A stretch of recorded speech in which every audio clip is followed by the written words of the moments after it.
How you doing there, buddy? My name is Rusty Coones. I'm a lifetime motorcycle advocate. This interview is one of a series of interviews I'm doing featuring relevant people in the motorcycle world. These videos are sponsored by the law offices of Richard Lester and Aid to Injured Motorcyclists. If you or anyone you know is injured in a motorcycle or car accident, call 1-800-531-2424, or the online address is www.onabike.com. In the last 40 years, they've recovered over $440 million for their clients, so they're not messing around. You got a problem, they're going to take care of it. They're going to take care of you. Free consultations 24/7. And remember, their motto is, if we don't win, you don't pay. All right, today I got a special guest here, Slider Gilmore. The man is a legend. He's been riding 63 years. He's even ridden in Cambodia all over the place, starting when he was 19 years old.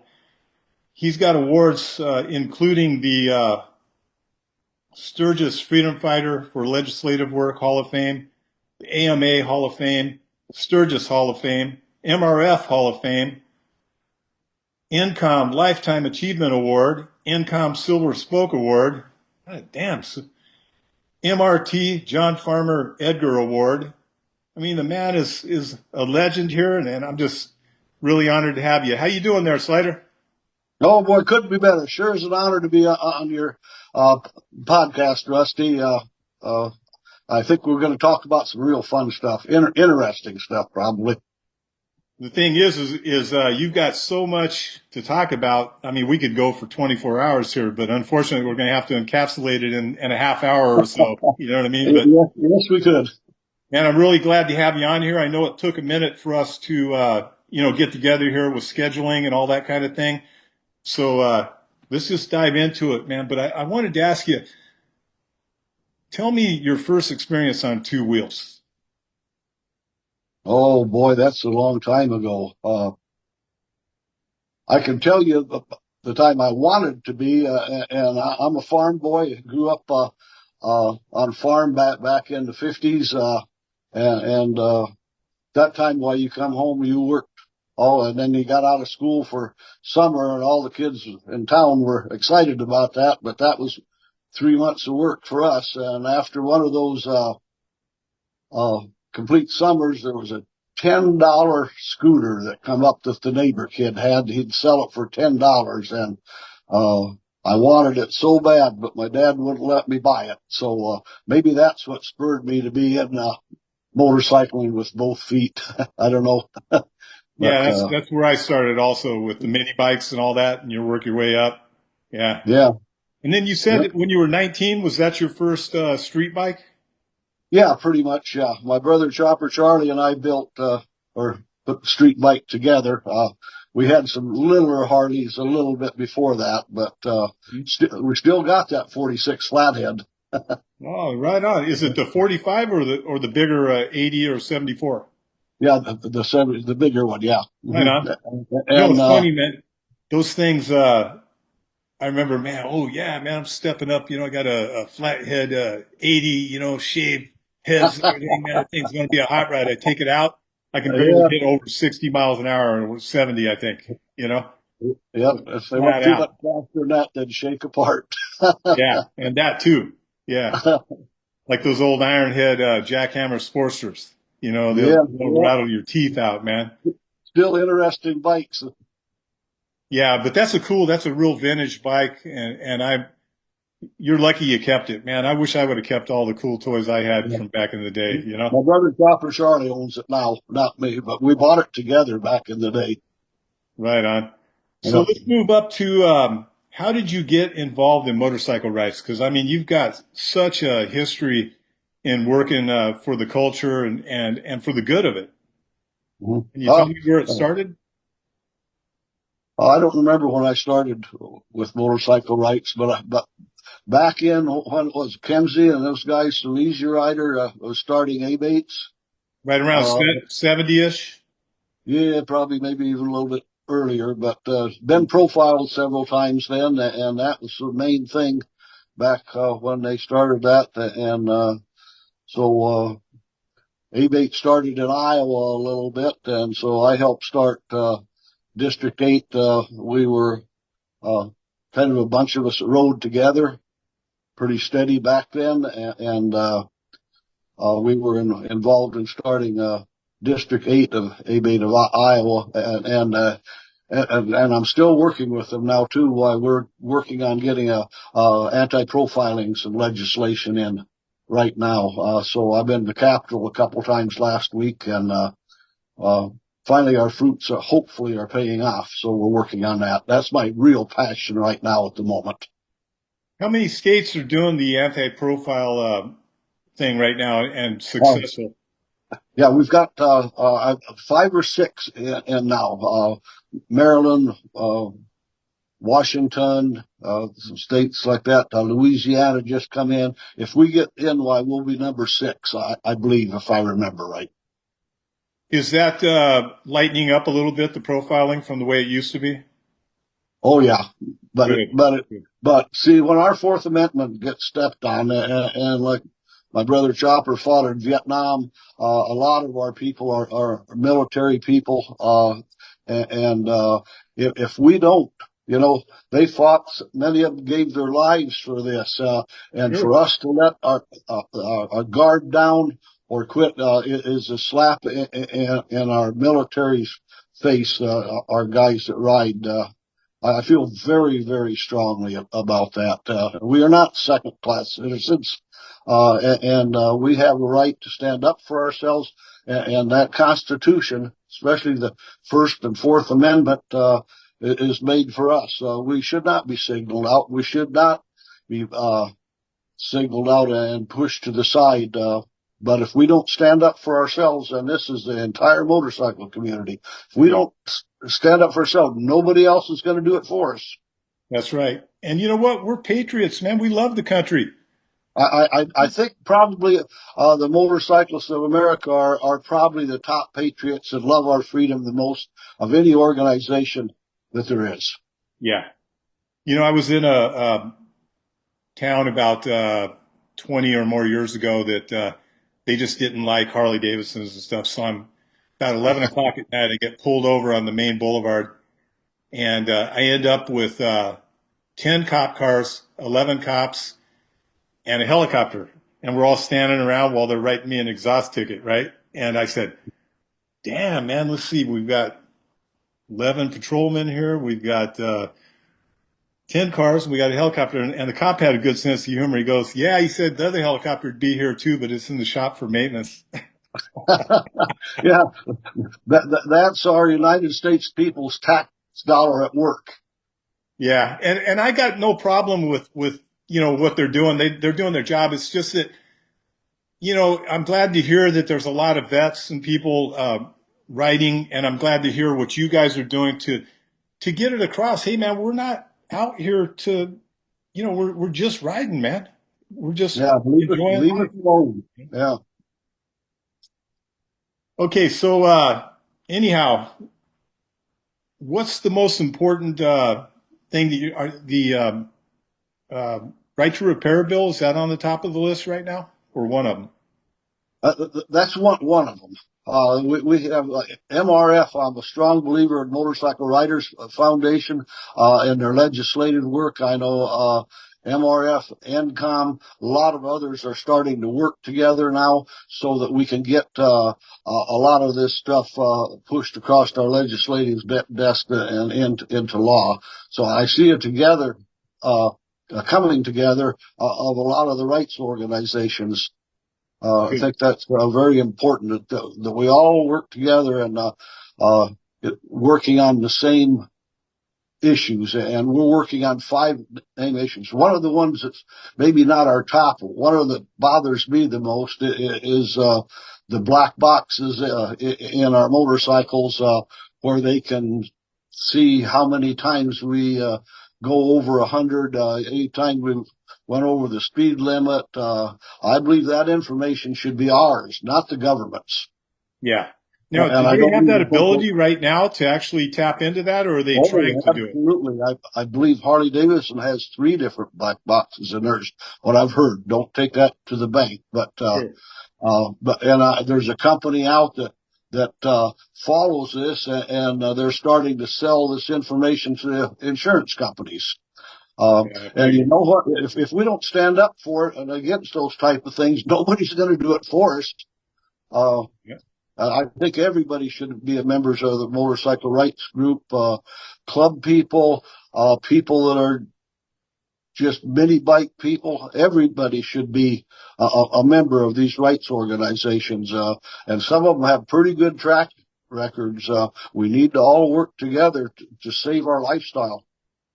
Well, I like the fact that you guys are starting to reach out to each other from all the organizations instead of being splintered and not connected, because you're much more powerful when you're together like that. Yeah, so do I. I like that a lot. Something that should have come a long time ago, but at least it's finally coming, you know?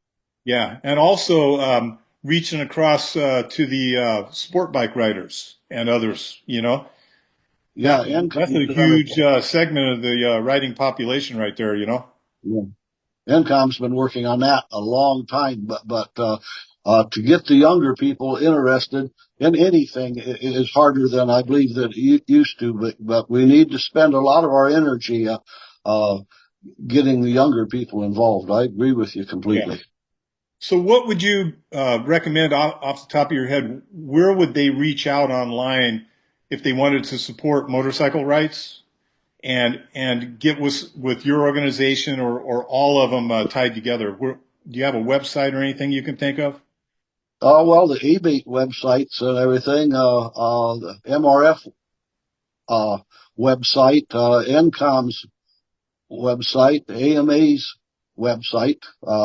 Yeah, and they're pretty good with, the younger people are pretty good with uh, different things with the computer, better Oh than yeah, someone yeah. my They age. just put it in Google and pull it up. Now, Yeah, and you got a bait also, correct? A bait? ABATE, absolutely. Yeah, Yeah, I'm a strong believer in all the rights organizations, and we all should be behind that, and we all should be members of these different organizations. I'm with you 100% on that. Yep. So, so what do you do these days?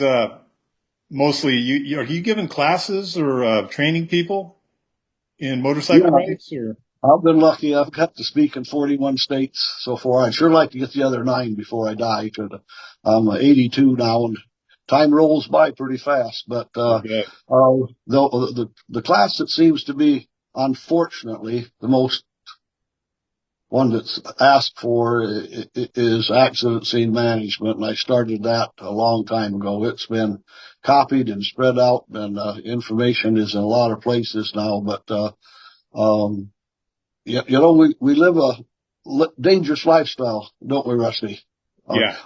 If you were just to think off the top of your head right now, uh, and how much more dangerous is it to ride your motorcycle than it is to be in your car? You got in twice as Hey, dangerous. Got in, well, at least. Yeah. Yeah, at least. how much more dangerous? If you had to make a guess, what would it be? Percentage wise? No, no, just how many more times dangerous? Yeah, Oh, this is yeah, probably 3 to 5 times, I would guess. Yeah, that's a real good guess, but you sure aren't even close. Is And it most worse? people that are your viewers would probably guess like you are. But driver fatalities per billion miles traveled, and this is a 4-year average of it. You're about 27 times more likely to be killed on your motorcycle than you are in your automobile or your pickup. Damn. Well, Yeah. maybe if they drive like me, it might be a little less than that. No,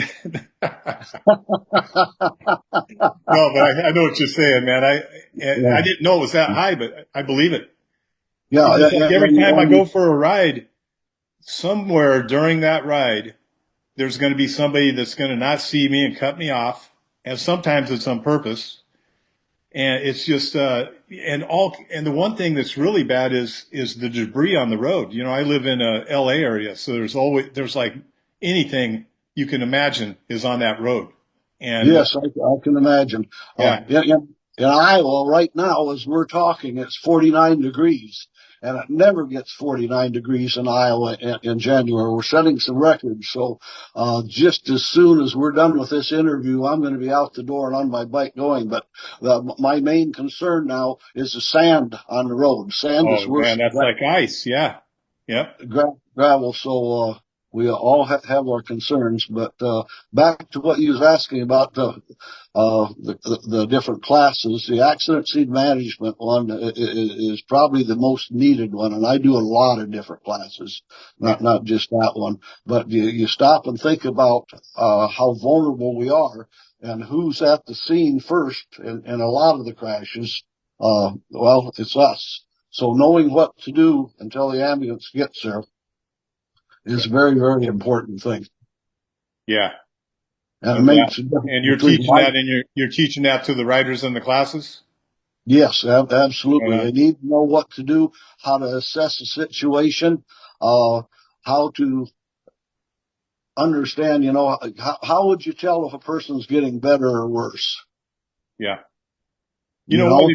If you're writing with a group, a small group or a larger group, it's really beneficial if you've got somebody with that EMT training in the pack. Yeah, but we're not going to have somebody with that EM, but we could get ourselves trained in what to do until the ambulance gets there, you know? Sure. Yeah. Uh, and when we think about, a lot of this, everybody that's died, everybody that's dying right now, and everybody that will die dies of one thing. You know what that is? No.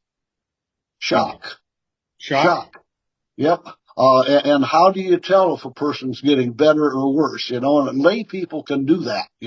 We don't have to be PhDs in medicine to do that, but learning through these classes, and what the question you ask first, uh, to decide whether a person is getting better or worse.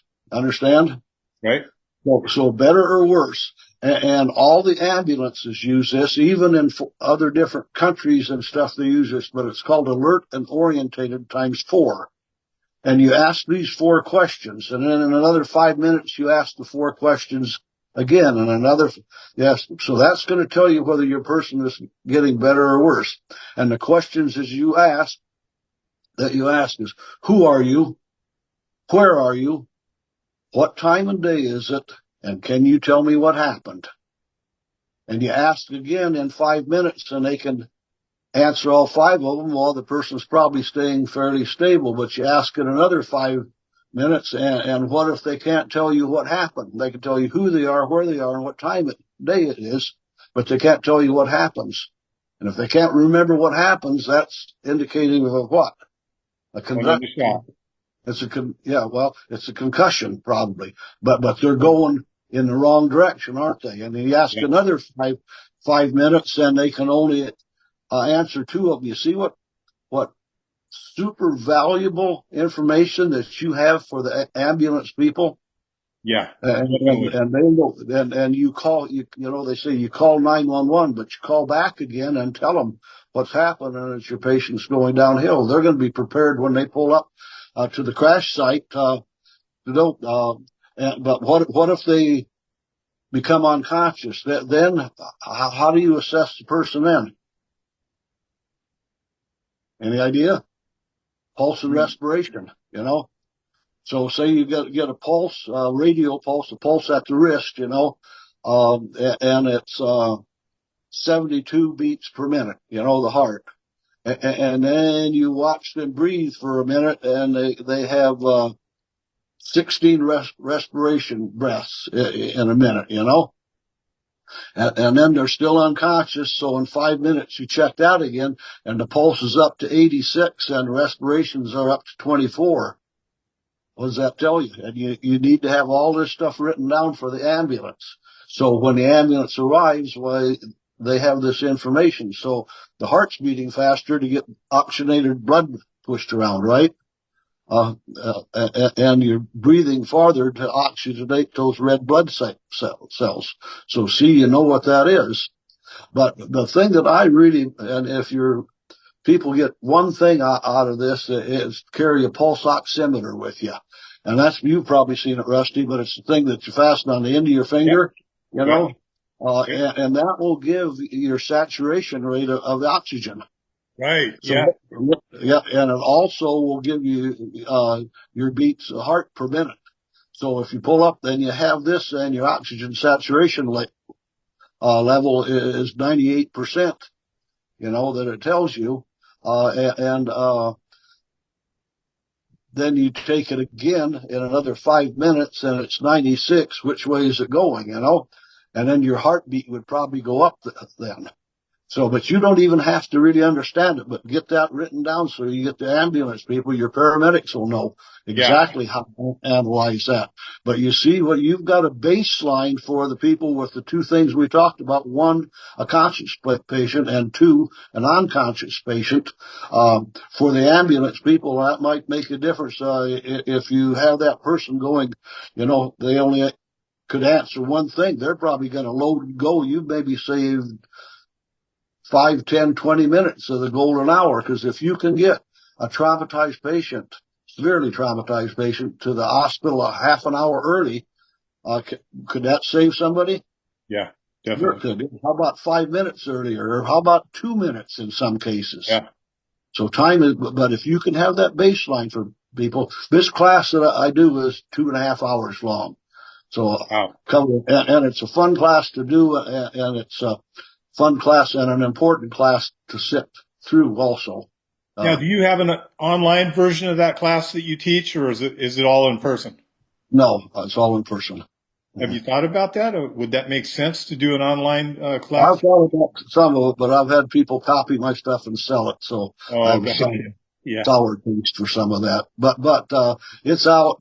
We're getting a lot more education out to the lay public than we used to. But I've got classes on diabetes. I've got classes on health. I've got other classes on I've had the opportunity to develop a lot of different things, and it's just fun. I've got to meet so many people. We have such a interesting cross section piece people in our uh, worldwide motorcycle world. It's cool. That's great, man. Mhm. All right. Well, we're going to wrap it up pretty soon. You got anything you'd like to add before we sign off? Oh, you bet. Go out and do more things. And setting goals is so important in life. How many of your listeners have one or two important goals set for this new year? Most of us don't. I have a Yeah. class for that too, by the way, Rusty. What's that? I have a class for setting goals, how to get what you want in life too, for Right on, people. man. But that's what I'd like to say. Go out and get out and do things.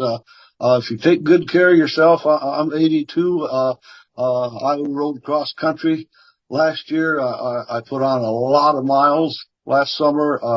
There's stuff we can get older. We don't have to sit in a rocking chair and watch TV. Uh, Yeah. And you'll live a healthier, longer life being active and doing That's things. right. And the other thing I'd like to say is a thank you to you for two things. One, for having me, and the other is for doing what you do and getting the information out. So I've really enjoyed our visit. I hope your viewers have too. Thank you, man. It's an honor to have you, Slider. Thank you.